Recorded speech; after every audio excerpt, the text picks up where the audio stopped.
technology that is built for your every sense. Acer Pure from Acer.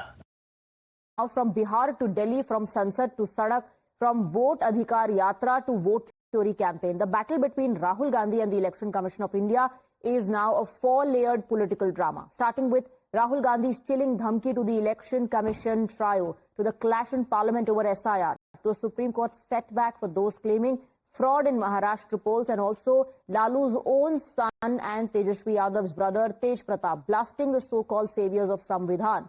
We are going to break down each aspect of the story in this broadcast. Let's start with Rahul Gandhi's latest threat to the EC officials. From the Voter Adhikar Yatra in Bihar, the leader of opposition now warned the Chief Election Commissioner and his two colleagues of stern action once the INDI bloc comes to power. आप तीनों को देख लेंगे, declared Rahul Gandhi, warning Chief Election Commissioner Ganesh Kumar and Election Commissioners Sukhbir Singh Sandhu and Vivek Joshi.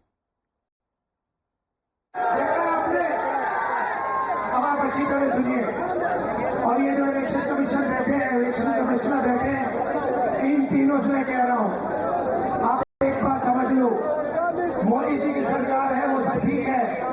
Tejashwi ji ने कहा आपने BJP की membership दे रखी है, आप बीजेपी के लिए काम कर रहे हो, मगर एक बात समझ लो, एक दिन ऐसा आएगा जब यहाँ पे बिहार में और दिल्ली में इंडिया गठबंधन की सरकार होगी, फिर हम आप तीनों को देखेंगे, कार्रवाई आपके खिलाफ करेंगे और पूरा देश जिससे आपने चोरी की है.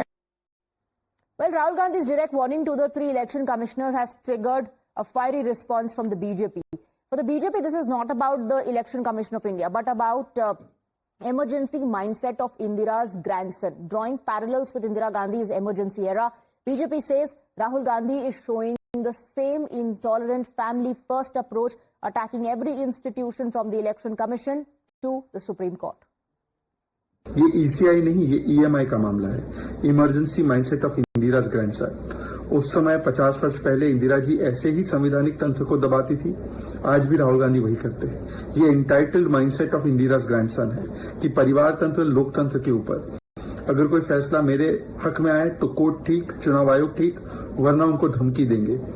ये वही मानसिकता है, तानाशाही और इंटॉलरेंस वाली मानसिकता, ये संविधान के ऊपर परिवार को रखते हैं और इसीलिए बार बार इलेक्शन कमीशन हो, चाहे सेना हो, चाहे सनातन हो, चाहे संसद हो, चाहे सुप्रीम कोर्ट हो, चाहे संवैधानिक तंत्र हो, इसका अपमान करते हैं और यही कांग्रेस की पहचान बन चुकी है। Well, this is not the first time and won't be the last either. From the "We are coming for you" threat that Rahul Gandhi issued on the 24th of July to "Aap Teeno ko dekh lenge," there's no end to the vote chori escalation. Here's what Rahul Gandhi said days ago while targeting the poll panel. I want to send a message to Election Commission. Yes, sir. If you think you're going to get away with this, if your officers think you're going to get away with this, you're mistaken. You're not going to get away with it because we are going to come for you.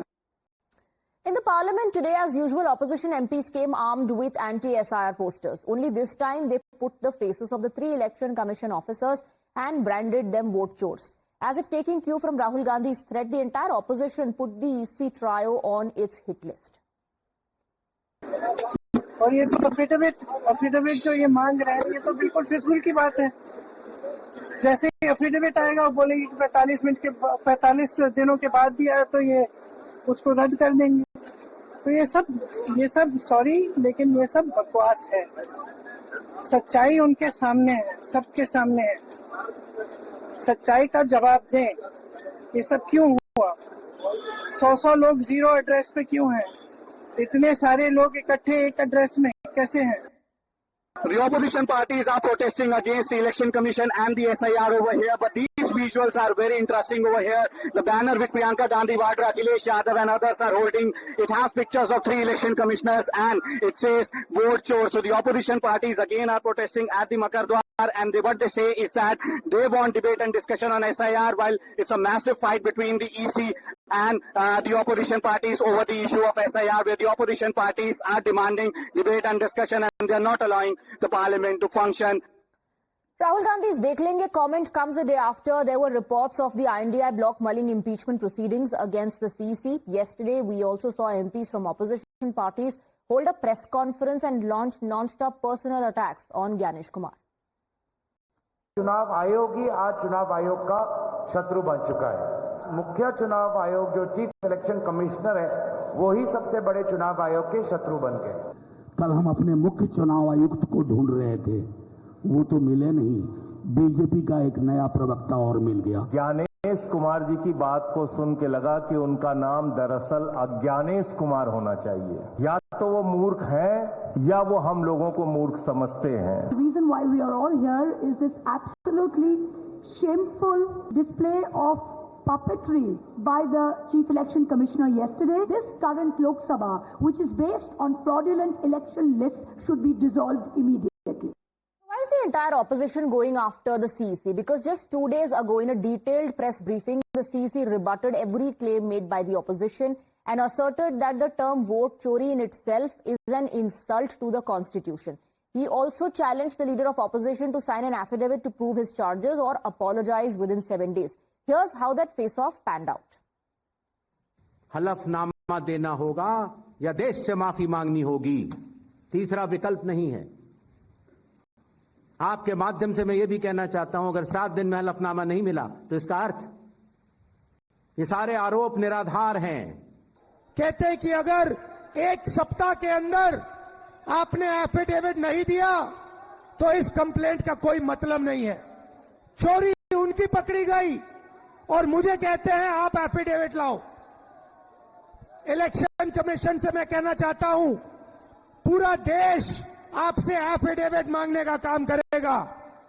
So the vote chori narrative seems to be collapsing, not just politically, but also in numbers. An agency called CSDS, which conducts surveys across India on politics, demography, and does post-election analysis, has apologized for putting out wrong data on Maharashtra. But the damage was already done. Latching on to apology of Sanjay Kumar, the co-director of CSDS, the BJP claims that Congress ecosystem picked up this fake data to attack the Election Commission and question India's democracy. Sanjay Kumar had posted figures comparing 2024 Lok Sabha and 2024 Assembly data, and by his own admission, the data was wrong and that his team misread the rolls. I just want to ask you this, sir. You are explaining yourself. People can make mistakes, and you've been quite candid about your mistake. In fact, you've tendered an apology. But is this apology enough? The reason I'm asking you this is because based on what you found out, now you're saying this was erroneous. Many people in political parties, particularly in the Congress party, used your data to push a narrative. Was that part of the plan? Certainly not, because I have not been in touch with them. That they have pull out the data from the tweet. I also feel a little, they should have checked. At least this is kind of like if somebody has put out the data and you are trying to use it for your own purposes. If they could have checked, the mistake would have been pointed out. It was pointed out to me by one of the journalists that, look, this is a mistake, and I again rechecked, and then I figured out that the columns got shifted up and down and it created such an havoc. Professor Kumar, the reason I'm asking you that agenda question and again is because, one cursory look at your timeline on X and you've been writing about it. So, this seems like a deliberate push. Now, I'm not attributing any motive, but now that you've got it wrong and you have had to apologize, do you think the larger, narrative of voter fraud, vote chori, etc. has suffered a setback? I'm not sure whether that has suffered a setback or not, because that the parties have to understand. But look at I wrote an article in Dainik Bhaskar. I keep writing a column in Dainik Bhaskar every alternate Saturday, and in that this was about the initial. The names which are the initial list which has been put out by Election Commission in Bihar after SIR.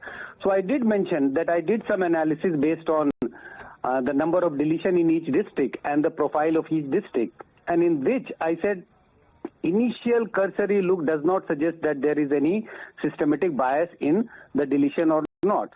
So that was the data which was in front of me at that time, and at that time people blamed that, oh, maybe I am just trying to work on behalf of Election Commission, but that was the data. But Professor Kumar, don't you believe the damage is already done, that this apology, may not change the damage that has already been done? Damage to? Damage to the narrative, sir, because based on your data, a narrative was weaved. You have apologized. The others, are quickly. Maybe some people are just removing the post that they had put out. But there is no acknowledgement, no apology. See, what's happening is that finally we should go by the facts and figures. Even if you are able to, if somebody is trying to build a narrative, whether it is a party or somebody, finally those narratives have to be checked, counter-checked against the figures. So yes, if the narrative is being built on a incorrect number, so that narrative will get punctured one day. Professor Kumar, why are you hesitating to say that Congress leaders who used your data and now have deleted their post should apologize, or anyone who gets the data wrong? If I have apologized, I think everyone who is using the data without even checking it, they should apologize. Okay. They should accept the mistake that they have used the data from a source, and they should have checked it. They should have certainly checked it. They should apologize. Okay. Why I would have hesitation in saying that they should not apologize? They must apologize. So Sanjay Kumar says, I misread the data, I apologize for that, and everybody who's used my data should also apologize. It remains to be seen whether or not the Congress party takes a cue and apologizes. With that, we're slipping into a short break.